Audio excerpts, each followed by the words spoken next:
దేశవ్యాప్తంగా ఐటీ దాడుల్లో వందల కోట్ల రూపాయలు బయటపడుతున్నాయి.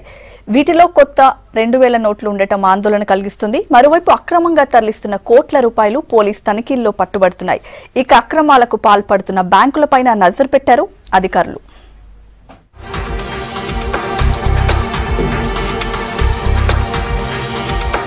పెద్ద నోట్ల రద్దు తర్వాత అనుమానాస్పదంగా లావాదేవీలు జరిగిన బ్యాంకులపై నజర్ పెట్టారు ఐటీ అధికారులు. ఢిల్లీ చాందినీ చౌక్ లోని యాక్సిస్ బ్యాంక్ లో అధికారులు తనిఖీలు చేశారు. నవంబర్ 8 తర్వాత ఆ ఒక్క బ్రాంచ్ లోనే వేర్వేరు అకౌంట్లలో 450 కోట్లు డిపాజిట్ చేసినట్టు గుర్తించారు. వీటిలో 44 ఫేక్ అకౌంట్లలో 100 కోట్ల రూపాయలకు పైగా పాత నోట్లు డిపాజిట్ చేసినట్లు తేల్చారు. దీనిపై ఐటీ అధికారులు సీరియస్ గా ఇన్వెస్టిగేట్ చేస్తున్నారు.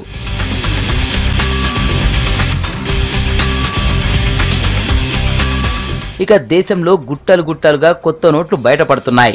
చెన్నైలో టీటీడీ సభ్యుడు శేఖర్ రెడ్డి, ఆయన బంధువులు, స్నేహితుల ఇళ్లలో వరుసగా రెండో రోజు కూడా సోదాలు కంటిన్యూ అయ్యాయి. మొత్తం 100 మందికి పైగా అధికారులు సోదాల్లో పాల్గొన్నారు. చెన్నైతో పాటు వేలూరులోనూ తనిఖీలు చేశారు.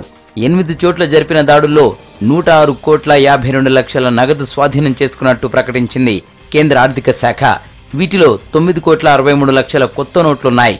36 కోట్లకు పైగా విలువైన 127 కిలోల బంగారాన్ని సీజ్ చేశారు.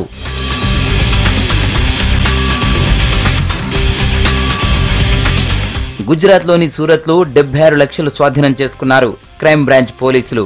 ముంబైలోని దాదర్లో 85 లక్షలు సీజ్ చేసి 2 అదుపులోకి తీసుకున్నారు. హర్యానాలో 10 లక్షలను సీజ్ చేశారు.